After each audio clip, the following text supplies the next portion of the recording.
الحمد لوليه والصلاة والسلام على نبيه أما بعد فأعوذ بالله من الشيطان الرجيم بسم الله الرحمن الرحيم رب اشرح لي صدري ويسر لي أمري واحلل عقدة من لساني يفقهوا قولي۔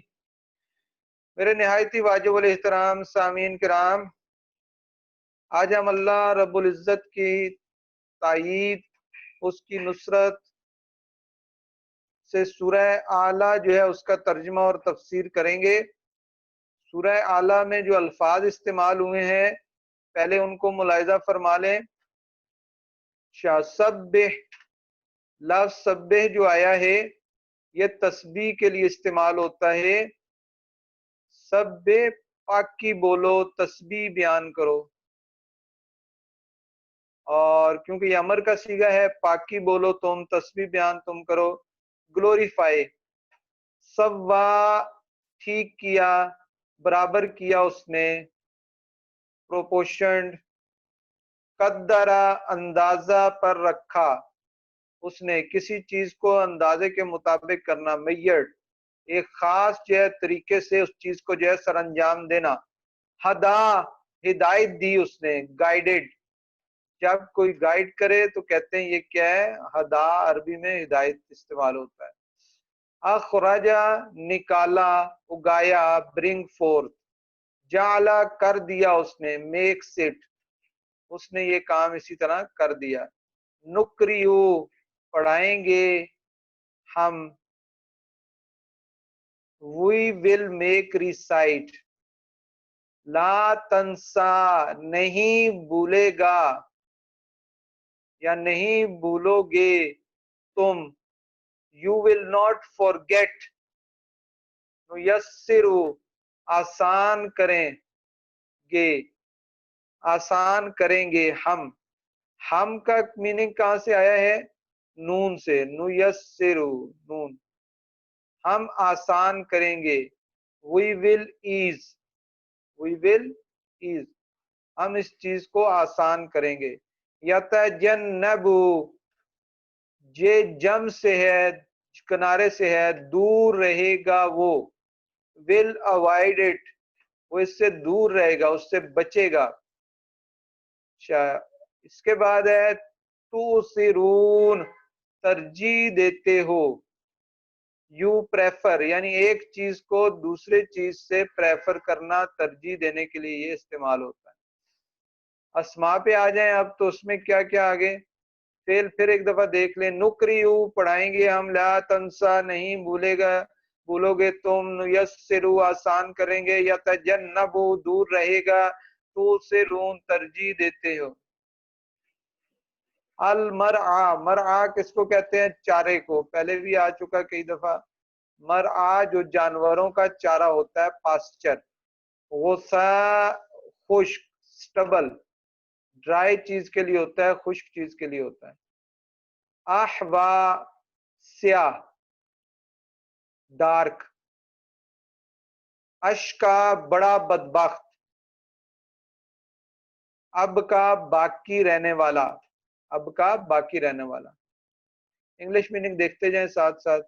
اوور لاسٹنگ ہے، باقی رہنے والے کے لیے اوور لاسٹنگ کا ورڈ یوز ہوتا ہے۔ تو یہ تھے جو اسماء، اور اسماء کے ساتھ جو ہے کچھ افعال تھے جو ہم نے جو ہے وہ کر لیے۔ المرعا، چارہ، غصہ، خشک کو کہتے ہیں۔ احوا، سیاہ ہے۔ اشکا، بڑا بدبخت ہے۔ اب کا، باقی رہنے والا۔ تو اب ان الفاظ کو جو ہے اب ذرا ذہن میں رکھیں، تو اس کے بعد ہم جو ہے اس کی اب تفسیر، ترجمہ اور تفسیر کی طرف آتے ہیں، اور اس کو جو ہے ہم کرتے ہیں کہ ترجمہ اور تفسیر جو ہے اس کا کیا ہے۔ تو سورہ چھوٹی سی سورہ ہے، اتنی بڑی نہیں ہے۔ ایک تو یہ یاد رکھیں کہ سورہ طارق میں نبی کریم صلی اللہ علیہ وسلم کو تلقین صبر و انتظار پر کی گئی، اور اسی پر وہ آیا کیا ختم ہوئی۔ آپ کو ہدایت فرمائی گئی کہ جو لوگ تمہاری تکذیب پر اڑے ہوئے ہیں وہ اللہ تعالیٰ کے استدراج کے پھندے میں پھنس چکے ہیں، اب ان کے دن کی گنتی کے ہیں، وہ پورے کر رہے ہیں، ان کو تھوڑی سی مہلت اور دو، ان کے طغیان کا انجام ان کے سامنے آیا ہی جاتا ہے۔ اطمینان رکھو کہ یہ خدا کے قابو سے باہر نہیں جا سکتے، وہ ہر طرح سے ان کا احاطہ کیے ہوئے ہے۔ اب اس سورہ میں قریش کی حد درمی سے صرف نظر کر کے براہ راست نبی کریم صلی اللہ علیہ وسلم سے خطاب فرمایا اور آپ کو یہ بشارت دی کہ اللہ تعالیٰ کے ہر کام میں ایک ترتیب و تدریج ہے، اور یہ ترتیب و تدریج تمام تر اس کی حکمت پر مبنی ہے۔ تو اپنے رب پر بھروسہ رکھو، جلد وہ وقت آنے والا ہے کہ تمہاری سعی بامراد اور اللہ تعالیٰ کی نعمت تم پر تمام ہوگی اور راہ کی ساری رکاوٹیں دور ہو جائیں گی۔ کتاب کی یہ تبدیلی آگے کی صورتوں میں کم از کم 10 صورتوں تک نمایاں ہے، 10 صورتوں تک اسی طرح خطاب کیا گیا ہے۔ ان میں مخالفین سے کوئی بات کہی گئی تو ضمناً اصل خطاب نبی کریم صلی اللہ علیہ وسلم سے ہی ہے، اور مختلف اسلوبوں سے آپ کی تمام الجھنیں دور فرمائی گئی ہیں جو دعوت کے اس مرحلے میں پیش آئیں یا جن کے پیش آنے کا امکان تھا۔ سورہ کے مطالب کا تجزیہ کرتے ہوئے دیکھیں تو 1 سے 5 تک جو آیا مبارکہ ہیں، نبی کریم صلی اللہ علیہ وسلم کو اللہ تعالیٰ کی برابر تسبیح کرتے رہنے کی ہدایت اور اس کی ان صفات کی یاد دہانی جو اس بات کی دلیل ہے کہ اس کے ہر کام میں ایک ترتیب و تدریج ہوتی ہے۔ جس طرح زمین کے نباتات آہستہ آہستہ گنجان اور سرسبز ہوتے ہیں، اسی طرح انسان کے جسم اور عقلی صلاحیتیں بھی تدریج کے ساتھ ہی کمال کو پہنچتی ہیں۔ اسی طرح آیا نمبر 6 سے 8 میں جو ہے نبی کریم صلی اللہ علیہ وسلم کو بشارت دی گئی، اور اسی قانون کے مطابق آپ کے ساتھ بھی معاملہ ہوگا، اور وہ کیا ہے کہ اللہ تعالیٰ کی جو نعمت وحی کی صورت میں نازل ہو رہی ہے وہ درجہ بدرجہ نازل ہوگی، اور اس اہتمام کے ساتھ آپ کو تعلیم دی جائے گی کہ اس چیز کے سوا جس کو اللہ ہی نظر انداز کرنا چاہے آپ ایک حرف بھی نہ بھولیں گے۔ اللہ تعالیٰ ہر سر و علانیہ سے باخبر ہے، آپ کو جن حالات سے سابقہ ہے یا پیش آئے گا وہ ان سے اچھی طرح واقف ہے۔ مشکلات کے اندر سے آپ کے لیے آسان راہ وہ نکالے گا۔ 9 سے 13 تک جو آیات ہیں ان میں پیغمبر صلی اللہ علیہ وسلم کو یہ ہدایت کہ ضدیوں اور ڈرموں کی زیادہ درپے ہونے کی ضرورت نہیں، جو سننا نہیں چاہتے ان کو سنانا آپ کی ذمہ داری نہیں، صرف وہ سنیں گے جو اللہ اور آخرت سے ڈرنے والے ہیں۔ جو محروم القسمت ہیں وہ اس سے گریز ہی کریں گے اور اپنا انجام دیکھیں گے۔ آیا نمبر 14 اور 15 ان خوش بختوں کو ابدی فائز المرامی کی بشارت جنہوں نے اپنے آپ کو پاک کیا اور اپنے رب کو یاد کیا اور اس کی نماز پڑھی۔ 16 17 18 19 اس میں کفار کو خطاب کر کے یہ تنبیہ کہ تمہاری اصلی بیماری یہ ہے کہ تم دنیا کی زندگی اور اس کی لذات کو آخرت پر ترجیح دیتے ہو، اس وجہ سے تمہارے دلوں میں پیغمبر کی باتیں نہیں اترتی، حالانکہ بہتر اور ہمیشہ باقی رہنے والی زندگی آخرت ہی کی زندگی ہے۔ تمام اگلے نبیوں اور صحیفوں کی تعلیم یہی تھی۔ اس طرح جو آپ دیکھیں ان آیات کے جو مختلف اسلوب آپ کے سامنے رکھ دیے۔ اب آئیں تو سبح تسبیح بیان کرو، حسم ربی کا اپنے رب کے نام سے، الاعلی جو کہ اعلیٰ ہے، یعنی اپنے رب کے نام کی پاکی بولو جو کہ سب سے کیا اعلیٰ ہے، بلند ہے، اور سورہ کے نام بھی اسی سے ہے، سورۃ الاعلیٰ، یہ مکی سورہ ہے۔ الذی خلق فسوا، وہ جس نے پیدا کیا اور اس کے بعد اس کو جو ہے برابر کر دیا، سوا برابر کرنا، ٹھیک کرنا، والذی قدر فہدا، اور جس نے جو ہے قدرہ اندازہ لگایا، ایک اندازے پر رکھا، فہدا اور پھر اس کی طرف کیا ہے راہ دی، یعنی اس چیز کو ایک اندازے کے مطابق رکھا، امور کو ازل میں مقدر کیا اور اس کی طرف جو ہے وہ راہ دی۔ یا یہ معنی ہے کہ روزیاں مقدر کی اور ان کے طریق کی جو ہے وہ کیا ہے رہنمائی کر دی کہ کس طرح تم اپنی جو ہے وہ روزگار جو ہے وہ تلاش کر سکتے ہو۔ والذی اخرج المرعى، وہ جس نے نکالا المرعى چارہ نکالا اس نے، فجعلہ غثاء احوا، اور پھر اسے خشک سیاہ کر دیا، فجعلہ کر دیا اس کو غثا خشک، بالکل خشک، احوا سیاہ۔ سَنُقْرِئُكَ فَلَا تَنْسَىٰ، ان قریب ہم پڑھائیں گے آپ کو، فَلَا تَنْسَىٰ، اور تم نہ بھولو گے اس کو۔ یہ اللہ تعالیٰ کی طرف سے آپ نبی کریم صلی اللہ علیہ وسلم کو بشارت ہے کہ آپ کو حفظ قرآن کی نعمت بے محنت عطا ہوئی، اور یہ آپ کا معجزہ ہے کہ اتنی بڑی کتاب عظیم، کتاب عظیم بغیر محنت و مشقت اور بغیر تکرار اور دور کے آپ کو حفظ ہو گئی۔ یہ بھی رسول اللہ کے معجزے میں سے ہے۔ الا ما شاء اللہ، مگر جو اللہ تعالیٰ چاہے، یعنی ہم آپ کو جو ہے وہ کیا ہے پڑھا دیں گے، اور آپ بالکل کوئی بھی لفظ اس میں سے نہیں بھولیں گے، مگر یہ کیا ہے جو اللہ تعالیٰ چاہے، تو اللہ کی چاہت سے ہی جو ہے وہ کیا ہے ہر کام ہوتا ہے۔ تو بہرحال اس پہ مفسرین کرام لکھتے ہیں کہ یہ استثناء واقعہ نہ ہوا اور اللہ تعالیٰ نے نہ چاہا کہ آپ کچھ بھولیں۔ خازن کے حوالے سے ہے کہ اللہ تعالیٰ نے یہ نہیں چاہا کہ آپ اس میں سے کچھ چیز جو ہے وہ بھولیں۔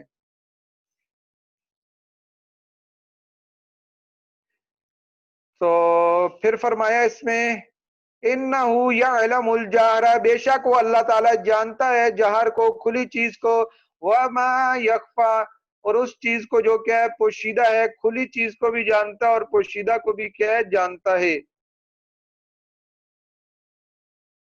وَنُيَسِّرُكَ لِلْيُسْرَىٰ، اور ہم تمہارے لیے ہم آسان کر دیں گے آپ کے لیے، لِلْيُسْرَىٰ آسانی، تمہارے لیے آسانی کر دیں گے، یعنی آسانی کا سامان جو ہے اس کو کیا کر دیں گے مہیا کر دیں گے، تو کسی کام میں بھی جو ہے آپ کو مشکل اور پریشانی نہیں ہوگی۔ فَذَكِّرْ إِن نَفَعَتِ الذِّكْرَىٰ، تو تم نصیحت فرماؤ اگر نصیحت کام دے، یعنی ان کو نصیحت فرماتے رہو اور نصیحت کیا ان کو کرتے رہو اس قرآن مجید سے، اور کچھ لوگ جو ہے اس سے کیا ہے نفع جو ہے وہ اٹھائیں گے۔ تو فذکر، پس نصیحت کرو تم ان کو، ان نفعت الذکر، اگر نصیحت کام دے، سَیَذَّکَّرُ مَن یخشیٰ، تو ان قریب نصیحت مانے گا جو ڈرتا ہے۔ بس اللہ کا ڈر جس کے دل میں بیٹھ گیا وہ کیا ہے نصیحت اور اچھے کاموں کی طرف جو ہے وہ جائے گا۔ وَيَتَجَنَّبُهَا الْأَشْقَىٰ، اور اس سے وہ بڑا، وَيَتَجَنَّبُ، اور دور رہتا ہے اس سے، الْأَشْقَىٰ بڑا بدبخت اور بڑا بدبخت، ترجمے میں بتایا تھا یتجنب جو دور رہتا ہے، کنارے پہ رہتا ہے، تو کنارے پہ وہی رہتا ہے جو ایک بڑا بدبخت اور نامراد ہوتا ہے۔ الَّذِي يَصْلَى النَّارَ، وہ جو داخل ہوگا آگ میں، الکبریٰ بڑی، ایک بڑی آگ میں جو ہے وہ داخل ہوگا جو قرآن سے دور رہتا ہے۔ اس لیے قرآن جو ہے اللہ تبارک و تعالیٰ کی بہت بڑی ایک نعمت ہے، اور اس سے جو اپنے آپ کو اٹیچ کرنا اور اس کے ساتھ رہنا جو ہے یہ بہت ضروری ہے۔ ثم لا يموت فیہا، پھر نہ وہ مرے گا، نہ اس میں مرے، ولا یحییٰ، اور نہ جیے۔ قیامت کی حالت بتا رہے ہیں کہ وہ ایسی حالت ہوگی کہ نہ وہ مرے گا اور نہ وہ جیے گا، یعنی ایسی کنڈیشن جو ہے وہاں ہو جائے گی کہ اسے سمجھ ہی نہیں آئے گی وہ کیا کر رہا ہے۔ قد افلح من تزکیٰ، بے شک مراد کو پہنچا جو ستھرا ہوا ہے، جس نے اپنی اصلاح کر لی۔ وَذَكَرَ اسْمَ رَبِّهِ فَصَلَّىٰ، اور ذکر کرو تم اپنے رب کے نام کا، رسم ربی، اپنے رب کے نام کا ذکر کرو، اس کا نام لو، فصلی، اور نماز پڑھو۔ یعنی اس کے بارے میں جو ہے دو چیزیں آ گئیں کہ ایک ذکر کرو اور دوسرا کیا ہے نماز پڑھو۔ تو پنجگانہ نماز جو ہے اس کے بارے میں ہے، اس آیت سے تکبیر افتتاح ثابت ہوئی، اور یہ بھی ثابت ہوا ہے کہ وہ نماز کا جز نہیں، کیونکہ نماز کا اس پر عطف کیا گیا ہے، اور یہ بھی ثابت ہوا کہ افتتاح نماز اللہ تعالیٰ کے نام سے جائز ہے۔ اس آیت کی تفسیر میں یہ کہا گیا ہے کہ تزکیٰ سے صدقہ فطر دینا، اور رب کا نام لینے سے عیدگاہ کے راستے میں تکبیریں کہنا، اور نماز سے نماز عید مراد ہے۔ تو فَذَكَرَ اسْمَ رَبِّهِ فَصَلَّىٰ، اور ذکر کرو اپنے رب کے نام کا، فصلی، اور نماز پڑھو۔ تو نماز سے پہلے جو تکبیر اللہ اکبر ہے وہ بھی مراد ہو سکتی ہے اس سے، اور کیا ہے عید کی نماز بھی مراد ہے۔ بل تؤثرون الحیات الدنیا، بلکہ تم کیا ترجیح دیتے تھے دنیاوی زندگی کو، دنیا کی زندگی کو آخرت پر ترجیح دیتے تھے. حیات دنیا والآخرۃ خیر وابقا، اور آخرت جو ہے وہ بہتر بھی ہے اور باقی رہنے والی بھی ہے. آخرت اس اعتبار سے بہتر بھی ہے اور باقی رہنے والی بھی ہے. ان ھذا لفی الصحف الاولی، اور یہ جو قرآن ہے بے شک یہ اگلے صحیفوں میں ہے، یعنی اگلے صحیفوں میں بھی قرآن کا ذکر موجود ہے. صحفی ابراہیم و موسیٰ، ابراہیم اور موسیٰ کے صحیفے، یعنی ان صحیفوں میں بھی یہ قرآن پاک جو ہے وہ اس طرح اس کی آیات اور یہ چیزیں کیا ہے موجود تھیں. تو اب دیکھ لیں اس سورہ میں اللہ تبارک و تعالی نے کس انداز سے جو ہے یہ چیزیں سمجھائیں. اور اس میں جو آیا مبارکہ آئی کہ سَنُقْرِئُكَ فَلَا تَنْسَ إِلَّا مَا شَاءَ اللَّهُ إِنَّهُ يَعْلَمُ الجَّهْرَ وَمَا يَخْفَى، یہ وہ اصل مدعا ہے جو حضرت صلی اللہ علیہ وسلم کو سمجھانے کے لیے اوپر کی تمہید بیان کی گئی تھی. یعنی قدرت کا جو قانون تدریج اور ترتیب انسان کے خلق اور اس کی تکمیل میں قوتوں اور صلاحیتوں کو مقدر کرنے اور اس کو بروئے کار لانے میں، سبزے کو اگانے میں اور اس کو پروان چڑھانے میں کار فرما ہے. اسی قانون کے تحت اللہ تعالیٰ تمہارے ساتھ بھی معاملہ کرے گا. اس نے تمہیں جس منصب پر سرفراز فرمایا اور جس وحی آسمانی سے نوازا، اس کے مرحلے بتدریج طے ہوں گے، اور جلد وہ وقت آئے گا کہ تم دیکھو گے کہ جس راہ پر تمہیں چلنے کا حکم دیا گیا اس کے تمام جو ہے وہ کیا ہے عقبات طے ہو گئے اور آخری منزل آ گئی. سَنُقْرِئُكَ فَلَا تَنْسَى، یہ آیا بالکل اسی محل میں آئی جس میں سورہ طٰہٰ کی آیت 114 تھی.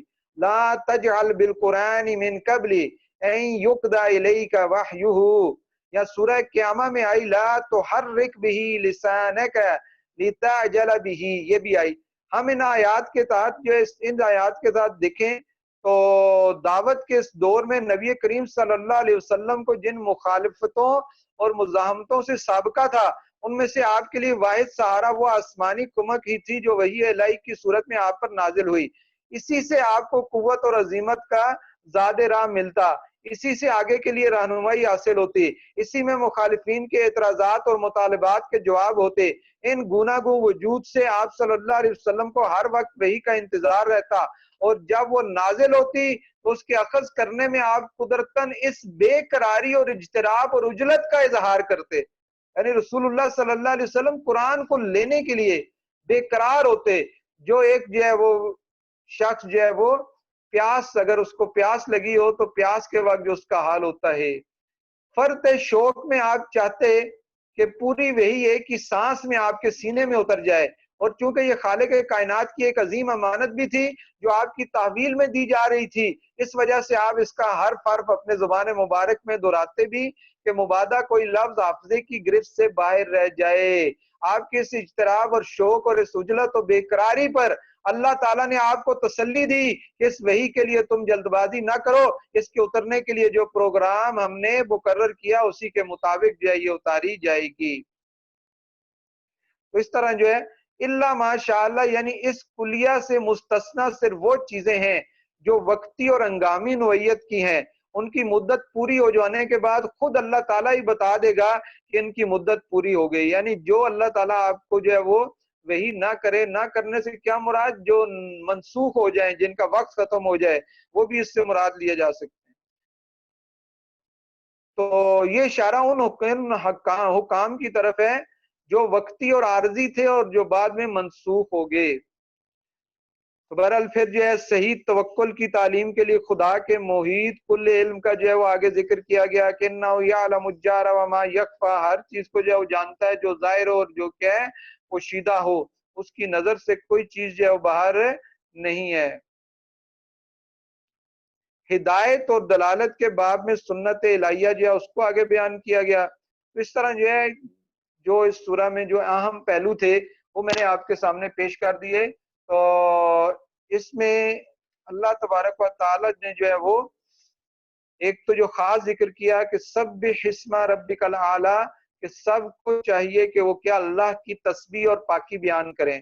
جس نے جو ہے اب اس میں کس کس چیز کا ذکر ہے، پیدائش کا اور مقدر کرنے کا، پھر کیا ہے چارے کا، ان سب چیزوں کا ذکر کیا گیا کہ یہ اللہ تبارک و تعالیٰ نے یہ چیزیں دیں تو تمہیں چاہیے کہ تم اس کا شکر ادا کرو اور اس کی تسبیح جو ہے وہ کیا ہے بیان کرو۔ پھر آگے قرآن کا ذکر آیا تو بتایا گیا کہ اس کو جو ہے آپ اپنی زیادہ جو ہے یاد کرنے کی کوشش نہ کریں، آپ کو یہ ذکر جو ہے وہ یاد ہو جائے گا۔ پھر آخر میں اشقا جو ہے ان کا ذکر کیا گیا جو آگ میں ڈالے گئے، جو کیا کرتے تھے، ترجیح دیتے تھے دنیاوی زندگی کو اخروی زندگی پر، ان کی جو ہے وہ کیا ہے وضاحت کی گئی۔